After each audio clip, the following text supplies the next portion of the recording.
இனிமையான நண்பர்களே, அன்புள்ளம் கொண்ட சொந்தங்களே, அனைவருக்கும் வணக்கம். ஒரு பள்ளிக்கூடத்திலே பேசிய மகா விஷ்ணு என்கின்ற ஒரு பேச்சாளர் அந்த பள்ளிக்கூடத்தில் அபத்தமான கருத்துக்கள் மாணவர்கள் மத்தியிலே விதைத்திருக்கிறார். அவருக்கும் அங்கே இருந்த ஒரு ஆசிரியருக்கும் வாக்குவாதம் முற்றியிருக்கிறது. கலைஞர் கருணாநிதியை பற்றி பள்ளிக்கூடத்திலே பேசலாம், கடவுளை பற்றி பேசக்கூடாதா என்று கேள்வி எழுப்பலாம். கலைஞர் கருணாநிதியை பற்றி பேசலாம், கடவுளை பற்றி பேசக்கூடாதா என்பதை பற்றி இந்த காணொலியிலே சற்று விரிவாக காண இருக்கிறோம். பள்ளிக்கூடங்களிலே, கல்வி கூடங்களிலே மாணவர்களிடத்திலே என்ன பேச வேண்டும்? மாணவர்களிடத்திலே கருணாநிதியை பற்றி போதிக்கலாமா? போதிக்க வேண்டியதில்லை, விட்டுவிடுங்கள். கடவுளை பற்றி போதிக்கலாமா? ஏற்கனவே ஆசிரியர்கள் போதித்துக் கொண்டிருக்கிறார்கள். திருவிளையாடல் இருக்கிறது, 4000 திவ்ய பிரபந்தம் இருக்கிறது, தேவாரம் இருக்கிறது, திருவாசகம் இருக்கிறது. இப்படி எத்தனையோ பக்தி இலக்கியங்களை ஆசிரியர்கள் மாணவர்களுக்கு சொல்லிக் கொடுத்து கொண்டிருக்கிறார்கள். மாணவர்கள் படித்துக் கொண்டிருக்கிறார்கள். ஆகவே அங்கே போய் கடவுளை பற்றியும் பேச வேண்டியதில்லை, கலைஞர் கருணாநிதியை பற்றியும் பேச வேண்டியதில்லை. ஏனென்றால் எந்த பெற்றோரும் தன்னுடைய பிள்ளைகளுக்கு கடவுளை போதித்துக் கொண்டுதான் இருக்கிறார்கள். ஒருவேளை அவர்கள் கடவுள் மறுப்பாளர்களாக இருந்தால் அவர்கள் கடவுள் மறுப்பை பற்றி அவருடைய பிள்ளைகளுக்கு போதித்திருப்பார்கள். கடவுளை நம்புகின்ற அத்தனை பேரும் அவர்கள் இந்துவாக இருந்தால் திருப்பதி வெங்கடாஜலபதியும், பழனிமலை முருகனையும், காளியாத்தாளையும், மாரியாத்தாளையும், மதுரை மீனாட்சியையும் போதித்திருப்பார்கள். கிறிஸ்துவராக இருந்தால் அவர்கள் இயேசு கிறிஸ்துவை போதித்திருப்பார்கள். முஸ்லீமாக இருந்தால் அவர்கள் அல்லாவை போதித்திருப்பார்கள். ஆகவே பள்ளிக்கூடத்திலே போய் கடவுளை பற்றி போதிப்பதற்கு எந்த பேச்சாளரும் போக வேண்டிய அவசியம் இல்லை. கலைஞரை பற்றி பேசவும் எந்த பேச்சாளரும் போக வேண்டிய அவசியம் இல்லை.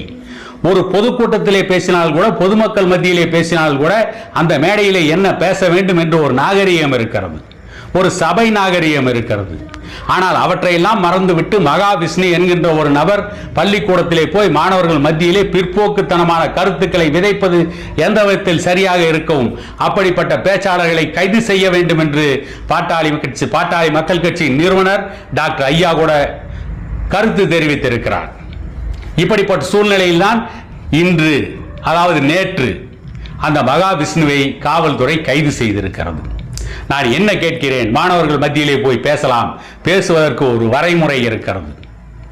எதிர்காலத்தில் அந்த மாணவர்கள் சந்திக்க போகின்ற சவால்கள் என்ன, அவற்றை எல்லாம் எப்படி அந்த மாணவர்கள் எதிர்கொள்ள வேண்டும், மாணவர்கள் எப்படி தன்னம்பிக்கையை வளர்த்து கொள்ள வேண்டும், மாணவர்கள் எப்படி நம்பிக்கையோடு வாழ வேண்டும், எப்படி நம்பிக்கையோடு தேர்வுகளை சந்திக்க வேண்டும், எப்படி தேர்வுகளை சந்தித்து வெற்றி பெற வேண்டும், போட்டியில் நிறைந்த உலகத்தில் இந்த போட்டியில் கலந்து கொண்டு எப்படி வெற்றி பெற வேண்டும் என்பதை பற்றி போதிப்பதற்குத்தான் பேச்சாளர்கள் தேவையே தவிர இம்மையை பற்றியும், மறுமையை பற்றியும், பாவ புண்ணியங்களை பற்றியும் போதிப்பதற்கு பேச்சாளர்கள் தேவையில்லை. பள்ளிக்கூடத்திலே படிக்கின்ற மாணவர்கள், மாணவிகள் எதிர்காலத்தில் கடவுளை நம்புவதா, நம்பாமல் இருப்பதா என்பதை பற்றி அவர்கள் வளர வளர காலம் அதை தீர்மானிக்கும். அதை காலத்தின் கையிலே விட்டுவிடுங்கள். மாணவர்கள் ஒழுக்கமாக வாழ வேண்டும். சினிமாவை நம்பி மாணவர்கள் மோசம் போய்விடக் கூடாது. படிக்கின்ற காலத்தில் படிப்பை மட்டுமே சிறப்பாக செய்யுங்கள், ஒழுக்கத்தோடு வாழுங்கள், தவறான எண்ணங்களுக்கு திசை திரும்பி விடாதீர்கள். இன்றைக்கு பல கல்லூரிகளில் கூட கஞ்சா போன்ற போதைப் பொருட்கள் நடமாடிக்கொண்டிருக்கிறது. அவற்றிற்கு எதிராக ஒரு பேச்சாளர் மாணவர்கள் மத்தியிலே பேசியிருந்தால், கஞ்சாவை ஒழிக்க வேண்டும், போதை பழக்கத்திற்கு மாணவர்கள் அடிமையாகிவிடக் கூடாது, ஏமாந்து விடக்கூடாது என்று ஒரு பேச்சாளர் பேசியிருந்தால் அவருக்கு எதிராக யாரும் பேசியிருக்க மாட்டார்கள். உதாரணத்திற்கு விஜய் தொலைக்காட்சியிலே பணியாற்றுகின்ற கோபிநாத் என்கின்ற ஒருவர் நீயா நானா என்று ஒரு நிகழ்ச்சியை நடத்தி கொண்டிருக்கிறார்.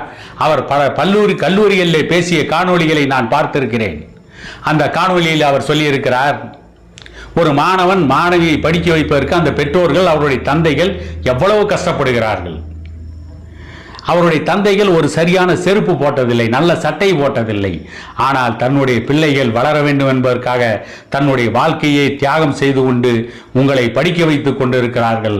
அவர்களுக்கு நீங்கள் செய்ய போகின்ற கைமாறு நன்றாக படித்து முன்னேறி வருவதுதான் நீங்கள் உங்களுடைய பெற்றோர்களுக்கு காட்டுகின்ற நன்றி கடன் என்று மாணவர்களுக்கு நல்ல விஷயங்களை பற்றி சொல்லிக் கொடுத்திருக்கிறார். நாம் வரவேற்கிறோம். அப்படிப்பட்ட பேச்சாளர் கல்லூரியிலே பேசுவதை நாம் என்றைக்கும் எதிர்க்க மாட்டோம், அதை ஆதரிப்போம்.